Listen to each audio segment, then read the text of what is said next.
The eccentric ways of the cricket governing body CAN has surprised many.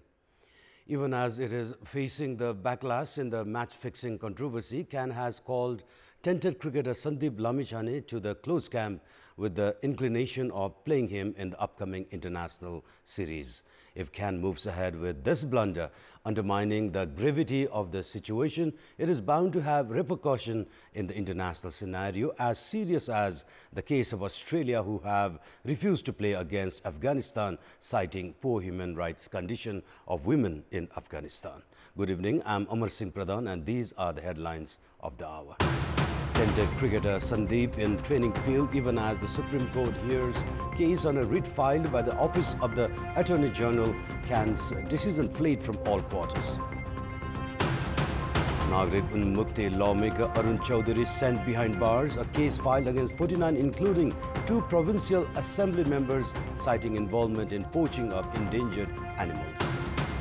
Malaysian Minister for Home Affairs Saifuddin Ismail says Malaysia formulating a new labour policy in favour of migrant workers as Nepal remains among the priority nations.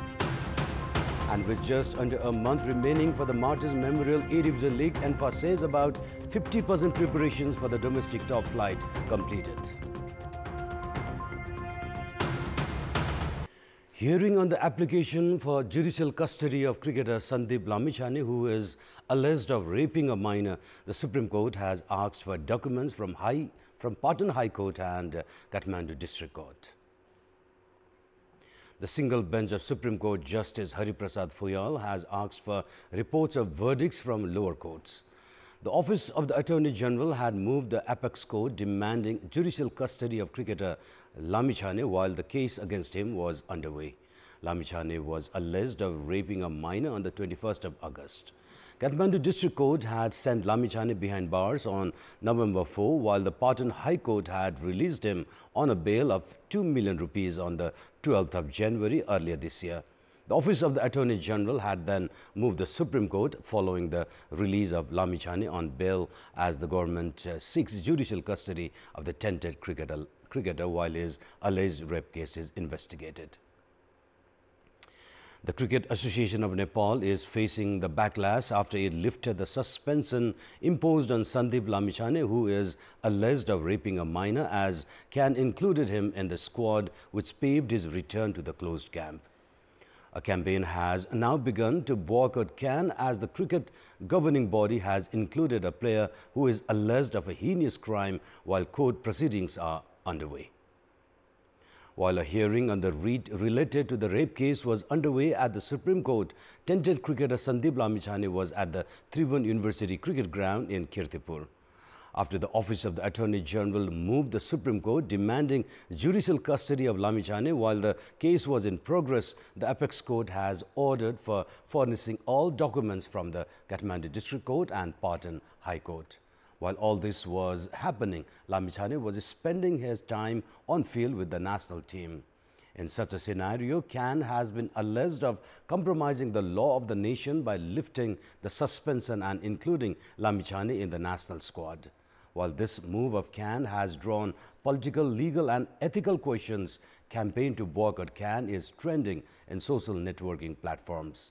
The National Cricket Governing Body has also invited criticism from the sports sector of the country. The national team is currently preparing for the ICC World Cricket League 2 series beginning from February 14th, which involves Namibia and Scotland. Social media users have said that CAN, which has said that the presence of Lamichhane is a must for the series, is normalizing a heinous crime like rape. With this, CAN has also been alleged of promoting sexual abuse and violence. Even as an individual cannot be taken as guilty until convicted by the court of law, CAN's recent move seems to have undermined the gravity of the crime that rape is. Responsibility of the Ministry of Sports is currently shouldered by Prime Minister Pushpa Dahal. However, the silence of the ministry in this serious case has remained mysterious. Questions have also begun surfacing regarding if Lamichhane is being protected by the government as well.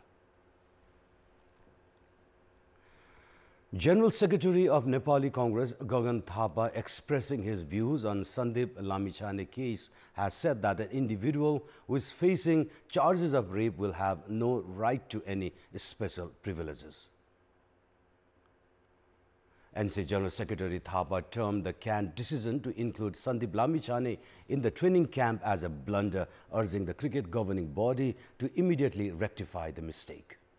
Thapa informed that he had earlier advised CAN President Chatur Bahadur Chand not to take any decision in haste until the Supreme Court verdict is published. Thapa therefore objected to the CAN decision of including Sandeep in the national camp. Likewise, the other Nepali Congress General Secretary, Biswa Prakash Sharma, has also raised questions on the government's silence over Sandip Lamichhane. In a social media post, Sharma has alleged Prime Minister Pushpa Dahal, who is also shouldering the responsibility of the Ministry of Sports, of failing to play a responsible role. In a tweet, Sharma has also mentioned that he had held a telephone conversation with CAN President Chatur Bahadur Chand as he questioned him about the ethics of the sports governing body. Meanwhile, protest campaigns against CAN has also surfaced in social media for including a person alleged of rape in the national squad. Hashtag boycott CAN has been trending in social media, while users have started questioning if ethics have a place in Nepali cricket. Parliamentarian Arun Kumar Chaudhary, who is also the chief whip of Nagrik Unmukti Party, has been sent behind bars. Chaudhary, who was wanted and at large, was arrested from Koholpur, Banke yesterday. He was brought to Kathmandu from Nepalganj yesterday itself before being taken to Dhangadi.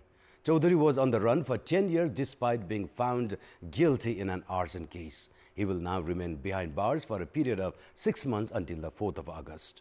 3 individuals, including parliamentarian Chaudhary, were found guilty in the case. A bench of erstwhile judges of District Court Kailali, Bisnu Subedi, had slapped a 6-month sentence for Chaudhary on the 22nd of April 2013. Despite being found guilty by the court, Chaudhary was avoiding arrest. He was elected as a parliamentarian of Nagrik Unmukti Party from the November 20th general election from Kailali constituency 2. Office of the Parsa National Park has filed a case against 49 individuals, including 2 provincial assembly members, citing their involvement in poaching of endangered animals. The case has been filed against Madhes Province member Pramod Kumar Jaiswal, Bagmati Province member Syam Kumar Khadga, among others, who were caught red-handed while poaching. According to the information officer at Parsa National Park, Surya Khadga, convicts under the case were liable to face a fine of 20 to 50,000 rupees or 6 months to 1 year jail term or both.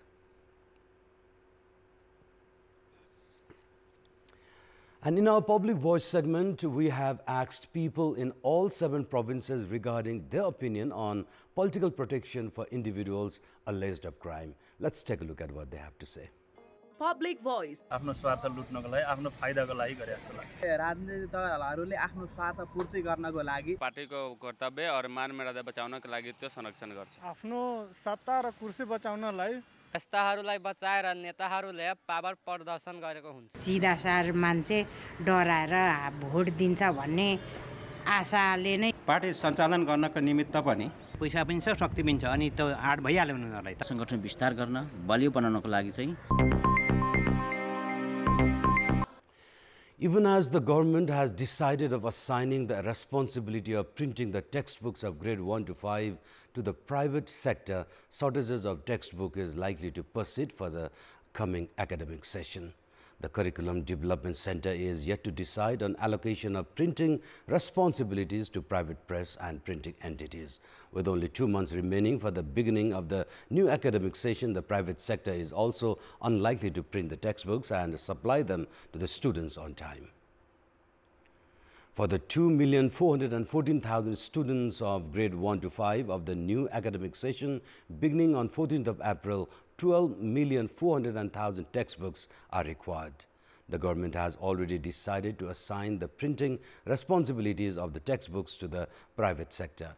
However, the Curriculum Development Center is in a state of dilemma regarding the selection of private printing press. Last year, the government had decided to assign the responsibility of printing the textbooks of grade 1 to 3 to the private sector. Back then, no private printing press had expressed any interest. However, 10 private printing press were listed following the suggestion of the Ministry of Education. These press have the capacity of printing 150,000 books on a daily basis. They can begin the process of printing the textbooks only after 20 days of selection after arranging required quantity of papers.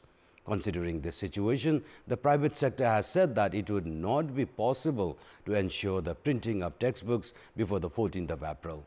Delay in printing of textbooks has severely affected the academic activities of students. Parents and guardians have demanded actions against entities failing to ensure timely printing of textbooks, which they say has compromised the future of their children. Meanwhile, the responsibility of printing 14 million textbooks for 2.5 million students of grade 6 to 12 has been assigned to Janak Education Material Center. The center has also printed only 4 million textbooks so far. Despite the claim of the Parliamentary Committee and the Minister of Education to ensure timely supply of textbooks at the beginning of the new academic session, students are likely to face the shortage of textbooks even as private printing press have been involved. Malaysian Minister for Home Affairs Saifuddin Ismail has said that Malaysia is now formulating a new labour policy in favour of migrant workers. The Malaysian government has said that it is to recruit more than 518,000 migrant workers and Nepalis among the priority nations. At the bilateral meeting held today in Kathmandu, the Malaysian delegation suggested that Nepal should ensure efficiency of the renewal of the labour agreement and recruitment process, saying that the demand of workers was high in agricultural, industrial and service sectors in Malaysia. The delegation has also made an unofficial proposal for workers. We can fulfill the numbers, the demand from the economic sectors, the 518,000. And the purpose of today's meeting is to get the commitment from the Nepal government to also facilitate the process, because on Malaysia's side, we now have a relaxation policy. So I'm very happy that the commitment given by the Minister Arnold that they will do their level best to facilitate in this process. Meanwhile, the Nepali side has demanded effective implementation of the labour agreement, formation of a joint technical committee and inclusion of Nepali migrant workers in Malaysia's social security program. Around 300,000 Nepali workers are presently employed in Malaysia in different sectors. And it's now time for our segment Public Pulse, where you text us with their opinion. Public Pulse. And before we give you today's question, let's take a look at a response to yesterday's question. And yesterday we had asked you, why has the government given continuity to needless offices?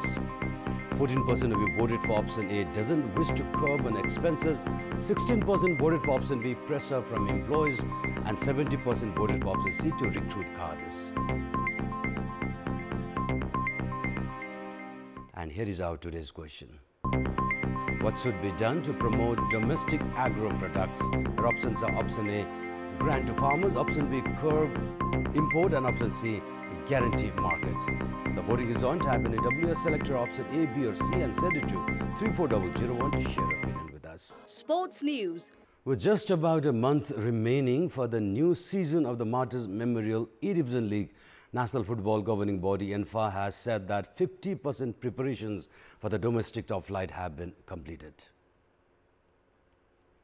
Organizing a press conference at the NFA complex in Sadabatu, NFA began the countdown for the A-Division League, which begins on the 3rd of March next month.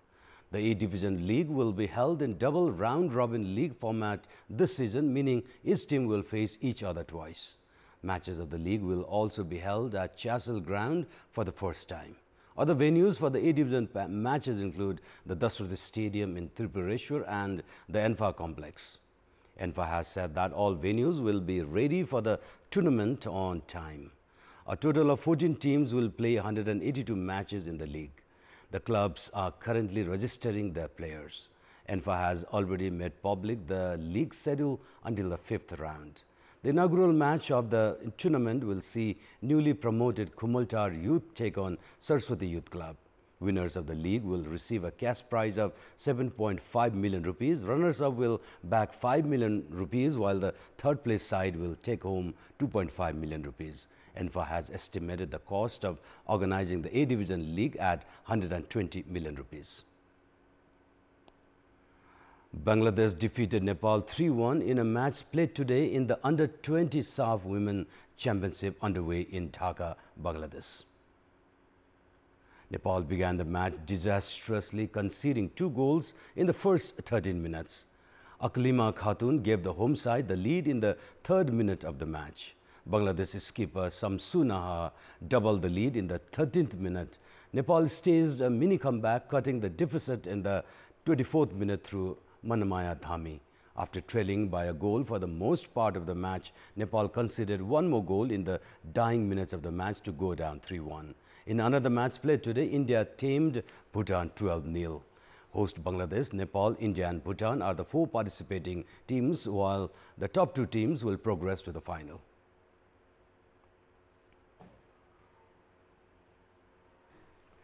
And up next is Weather Bulletin.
And those were our latest headlines. Up next is News in Nepali. Good night.